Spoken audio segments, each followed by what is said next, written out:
మీ మేషలగ్నం వారికి లేదా మేషరాశి అనుకోండి. మీరు పుట్టింది ఏ నక్షత్రం అయినా లగ్నం మేషలగ్నం అనుకోండి. ఇక్కడ మీకు ఏదైనా మీ మీద ఏదైనా ఒక చెడు ప్రయోగం జరిగింది, లేకపోతే బ్యాడ్ టైం నడుస్తుంది, లేదా గుడ్ టైం నడుస్తుంది. ఎలా తెలుసుకోవాలి? దానికి గల సిమ్టమ్స్ ఏమిటి? మీరు ఏ మహాదశలు ఎటువంటి గ్రహాలతో కలిసి ఉంటే ఎటువంటి వస్తాయి అనే విషయాలు ఇప్పుడు నేను మీకు చెప్తున్నాం.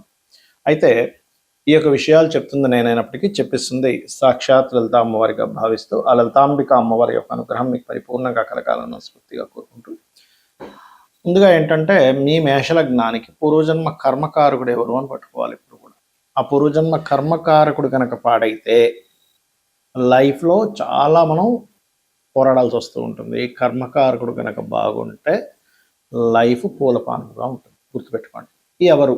ఫస్ట్ బుధుడు, సెకండ్ శని. మీకు గుర్తుపెట్టుకోండి. ఈ శని కానీ బుధుడు కానీ పాడయ్యి ఆ మహాదశలో అంతర్దశలు నడిచేటప్పుడు పర్టికులర్గా అప్పులు ఇవ్వడము, లేకపోతే ఒక్కోసారి బుధ మహాదశ నడుస్తూ పాడైనప్పుడు ఏదైనా మంత్రాలకి, లేకపోతే ఏదైనా బ్లాక్ మ్యాజిక్కి, లేకపోతే గాలి ధూళికి ఎవరో ఏదో చేయాల్సిన పని లేదు. వెళ్తూ వెళ్తూ ఏదో మనకి కొన్ని నెగిటివ్ ఎనర్జీస్ కనెక్ట్ అవుతాయి. అటువంటివి జరుగుతూ ఉంటాయి. గుర్తుపెట్టుకోండి. మరి మిగతా గ్రహాలైనటువంటి ఇప్పుడు ఎగ్జాంపుల్ ధనాధిపతి శుక్రుడు. ధనాధిపతి మంచి గ్రహాలతో ఉన్నాడు, ఫైనాన్షియల్గా మంచి గ్రోత్ ఉంటుంది. పంచమాధిపతి రవి మంచి గ్రహాలతో ఉన్నాడు, అంటే గురువుతో కానీ, లేకపోతే శుక్రుడితో కానీ, లేకపోతే మనకి బుధాయితీ యోగంలో ఉండడం కానీ శుభగ్రహాలతో ఉంటే అప్పుడు మళ్ళీ మీకు ఆ దశ బాగా కలిసి వస్తుందని అర్థం చేసుకోవాలి. ఇక్కడ ఏంటంటే ఫస్ట్ ఆఫ్ ఆల్ మీరు పుట్టిన నక్షత్రం నుంచి వచ్చిన దశలు చిన్నప్పుడు ఎలా ఉన్నాయి, ఒక ఎంగేజ్లో ఎలా ఉన్నాయి, అంటే చదువుకునే ఏజ్లో ఎలా ఉన్నాయి, దాని తర్వాత ఉద్యోగం ఏజ్లో ఎలా ఉన్నాయని తీసుకోవాలి. ఈ మహాదశ నాదుడు ఎప్పుడు ఎలా ఉన్నాడో చూసుకోవాలి. ఇప్పుడు మీకు ఇందాక అన్నాను మీ లగ్నానికి బుధుడు శని ప్రధానము అని. అలాగే బుధరాశులు అంటే మీ లగ్నానికి 3వ స్థానము 6వ స్థానం బుధుడి యొక్క రాశులు. కాబట్టి ఈ బుధుడి యొక్క రాశుల్లో ఏదైనా గ్రహం ఉంది, అది శుభగ్రహం అయితే మీ లైఫ్ చాలా బాగుందని అర్థం. గుర్తుపెట్టుకొని మిథునంలో కానీ కన్యలో కానీ, ఇది మీ మేష లగ్నానికి. ఆర్ మకర కుంభ రాశుల్లో కానీ. అలా కాదండి ఆ రాశుల్లో పాపగ్రహాలు ఉన్నాయి అన్నప్పుడు ఆ మహాదశలు వచ్చినప్పుడు ఇబ్బంది పడతారు. అప్పుడు మీరు ఏం చేయాలంటే ఏ పాపగ్రహం అయితే మీ యొక్క లగ్నాత్ అంటే కన్యా, మిథున లేదా మకర కుంభరాశుల్లో ఉందో ఆ యొక్క సమయంలో ప్రధానంగా మీరు తీసుకోవాల్సిన ముఖ్యమైనటువంటి జాగ్రత్త ఏమిటి అంటే, ఇక్కడ మీరు అర్థం చేసుకోవాల్సినటువంటి విషయం, ఆ యొక్క సమయంలో పర్టికులర్గా మీరు ఏ గ్రహం అయితే ఉంది మీరు ఇబ్బంది పడుతున్నారు ఆ గ్రహానికి దానం చేసుకుంటే చాలు, సింపుల్గా మీకు సెట్ అయిపోద్ది. అలాగే మీరు నిత్యము చేయవలసిన దేవతారాధన కూడా, అంటే మీ యొక్క పూర్వజన్మ కర్మని మీకు హ్యాపీనెస్ని పెంచేటువంటి గ్రహం ఎవరు మీ లగ్నానికి అంటే రవి అవుతాడు. గుర్తుపెట్టుకోండి. సూర్య భగవానుని యొక్క ఆరాధన, లేదా మీ లగ్నాది పంచమంలో ఉండే గ్రహ ఆరాధన, 6వ స్థానంలో ఉండే గ్రహాల యొక్క దానము గనక మీరు ఇస్తున్నట్లయితే ఖచ్చితంగా మీ యొక్క మహాదశని, మీ యొక్క గుడ్ టైంని మీరు పొందవచ్చు. ఇక్కడ ఒకటే గుర్తుపెట్టుకోండి, లగ్నానికి శుభులు పాపులు అని ఉంటారు. ఇందులో ముఖ్యంగా మేషము, కర్కాటకము, సింహము, వృశ్చికము, ధనస్సు, మీనము ఈ లగ్నాలు గురువర్గ లగ్నాలు. ఓకే. అదేవిధంగా శనివర్గ లగ్నాలు అంటే వృషభము, మిథునము, కన్య, తుల, మకర కుంభాలు శనివర్గ లగ్నాలు.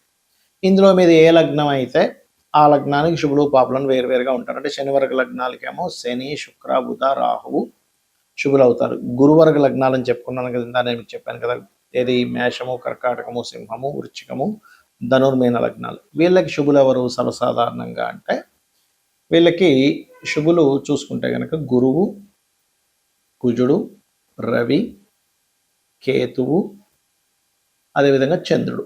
అయితే ఈ చంద్రుడు కనుక క్షీణచంద్రుడు అయితే శనివర్గ లగ్నాలకు శుభుడవుతాడు, పూర్ణచంద్రుడు అయితే గురువర్గ లగ్నాలకు శుభుడవుతాడు. ఇది క్షీణచంద్ర పూర్ణచంద్ర బట్టి మారిపోతూ ఉంటుంది.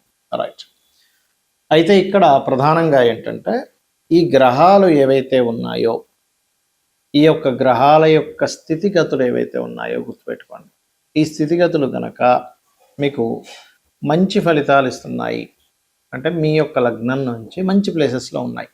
అంటే శుభగ్రహాలు అనుకోండి. ఉదాహరణకి మీకు సహజ శుభగ్రహాలు ఏంటి ఇందులో మళ్ళీ చూసుకుంటే గురువు, శుక్రుడు, బుధుడు, పూర్ణచంద్రుడు వీళ్ళందరూ సహజ శుభగ్రహాలు అవుతాయి. వీళ్ళు కనుక కేంద్ర కోణాల్లో ఉంటే మీకు ఆటోమేటిక్గా ఆ లైఫ్ అంటే ఆ యొక్క మహాదశ సాఫీగా వెళ్ళిపోతుంది. మీరేం టెన్షన్ పడకూడదని మీరు నిర్ధారణ చేసుకోవాలి. మీ జాతకం మీరే చూసి నిర్ధారణ చేసుకోవచ్చు. అలా కాకుండా పాపగ్రహాలు కనుక కొంత కేంద్రాల్లో ఉంటే, అంటే కేంద్ర స్థానాలు, కోణ స్థానాలు అంటే ఏంటి, 1, 4, 7, 10, 5, 9 వీటిని పాపస్థానాలు అంటూ ఉంటారు. ఈ కేంద్ర కోణ స్థానాలు అంటూ ఉంటారు. ఇక్కడ కనుక పాపగ్రహాలు ఉంటాయి, ఇక్కడ కొంచెం ఆ యొక్క విషయాలు మీకు ఏ భావనలో ఉంటే ఆ భావ సంబంధమైనటువంటి విషయాలు ఇబ్బంది పడతారు. ఇది ప్రధానంగా గుర్తుపెట్టుకోండి. అలా కాకుండా పాపస్థానాల్లో పాపగ్రహాలు అంటే ఏంటి, 3వ స్థానము, 6వ స్థానము, అదేవిధంగా మనకి 11వ స్థానము, 8వ స్థానం, ఇవి మంచి ఫలితాలు ఇస్తాయి. అందులో ప్రధానంగా శని అష్టమంలో ఉండగా జన్మించిన వ్యక్తికి ఆయుష్ కూడా ఎక్కువగా ఉంటుంది, గుర్తుపెట్టుకోండి.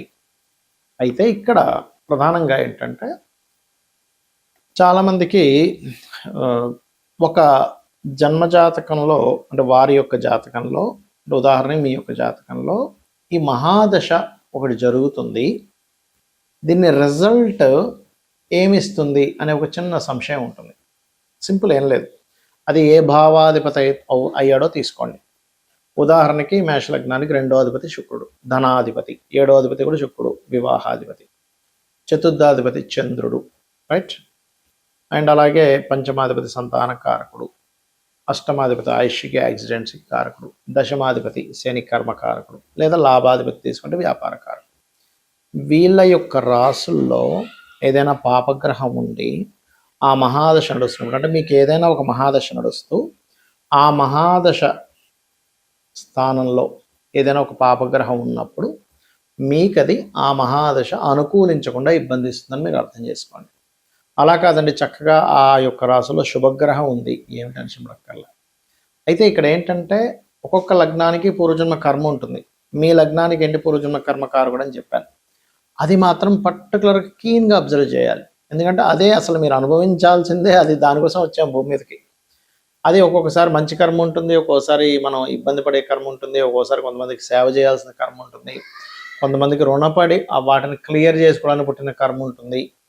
కొన్నిసార్లు కొంతమంది చూడండి, దేశం కోసమే వాళ్ళు పోరాడతారు, కొంతమంది సన్యాసులు అయిపోతారు, మరి కొంతమంది ఆ ఫ్యామిలీ కోసమే పుట్టినట్టుగా ఉంటుంది. అంటే ఏమిటి, మీరు ఎన్ని ప్రయత్నాలు చేస్తున్నా కొన్ని విషయాలు మాత్రం మీకు సంబంధం లేకుండా అలా జరిగిపోతున్నాయి అంటే మీరు అర్థం చేసుకోవాల్సింది ఇట్స్ వెరీ క్లియర్. మీరు చక్కగా దాన్ని మీరు ఓకే, ఇది నా కర్మలో ఉందన్నమాట అని దాన్ని మీరు ఒక దేవతా సంబంధించినటువంటి దైవ కార్యంగా భావించి దాన్ని మీరు యాక్సెప్ట్ చేసుకుంటూ అదొక దైవ కార్యంగా మీరు ఆ కర్మను అనుభవించుకు వెళ్ళిపోవడం కంటే ఇంకొకటి లేదు. మరి అలా అని ఎప్పుడు కష్టాల్లో ఉంటున్నానండి, ఈ కర్మను అనుభవించాలంటే కష్టం ఏ గ్రహం వల్ల వస్తుందో తెలుసుకోండి. సహజంగా ఉండే కష్టం ఏమిటి, రుణము, రోగము, శత్రుత్వాలే మెయిన్గా. రుణాలు ఎక్కువగా ఉన్నాయి, ధనం లేదు, కష్టం. హెల్త్ ఇష్యూస్ ఉన్నాయండి, అదొక పెద్ద కష్టం. శత్రుత్వాలండి, ఆఫీస్లో శత్రుత్వం, ఇంట్లో భర్తతో శత్రుత్వాలు, చుట్టాల్లో శత్రుత్వాలు, ఎక్కడికైనా వెళ్తే శత్రుత్వాలు, బండి మీద వెళ్తుంటే పక్కన ఉన్నాడు ఏదో అంటూ ఉంటాడు, నన్ను బస్సులో ఎక్కిన గొడవే, ప్రతిదీ గొడవే. అంటే మీకు ఎక్కడో మార్స్ భయంకరంగా పాడయ్యాడు. రుణాలు ఎక్కువగా ఉన్నాయంటే మెర్క్యూరీ బాగా పాడైపోయాడు మీ జాతకంలో, మీరు బాగా అర్థం చేసుకోండి.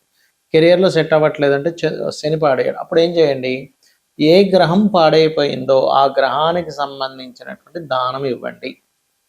సింపుల్, గుర్తుపెట్టుకోండి.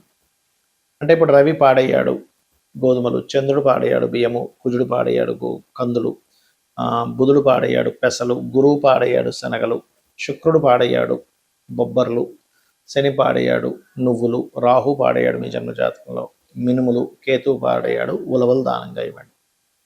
ఇక ఇక్కడ ప్రధానంగా ఏంటంటే మీరు ఈ ఆస్ట్రాలజీ అనేటువంటిది ఎందుకు చూసుకోవాలంటే మీకు ఒక గైడ్, మీకు ఒక రూట్ లాంటిది.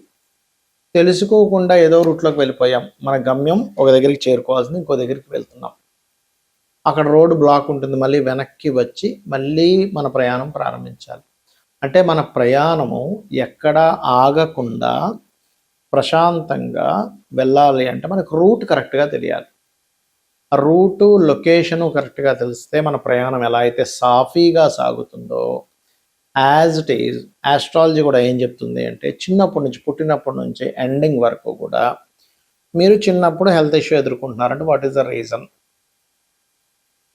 దానికి రెమెడీ చేసుకోమని చెప్తాను. అలాగే అది ఎడ్యుకేషన్లో డిస్టర్బ్ అవుతుంది, లేకపోతే ఎడ్యుకేషన్ మీకు ఎక్కట్లేదు, లేకపోతే మీకు బిజినెస్ యోగాలు ఉన్నాయి, చదువుకొని ఏదో మీరు ఆఫీసర్ అవ్వాల్సిందే, ఏదో కలెక్టర్ అయిపోవాల్సింది లేదు, మంచి బిజినెస్ మ్యాన్ అయ్యి ఇంకో 10 మందికి ఉద్యోగాలు ఇప్పించే యోగం ఉన్న జాతకం, అది మీకు ఒక క్లారిటీ ఇస్తుంది. అదే కాకుండా మనం చూడండి, కొంతమంది కొన్నిసార్లు రాంగ్ పర్సన్ ఎంపిక చేసుకుంటాం, రాంగ్ డెస్టినీ, రాంగ్ బిజినెస్ ఎంపిక చేసుకుంటాం, రాంగ్ ఇన్వెస్ట్మెంట్స్ చేస్తాం. What is your right investment, what is your right destiny, మీ బిజినెస్ ఏమిటనే ఒక స్పష్టమైనటువంటి విషయాన్ని మీకు చెప్తుంది.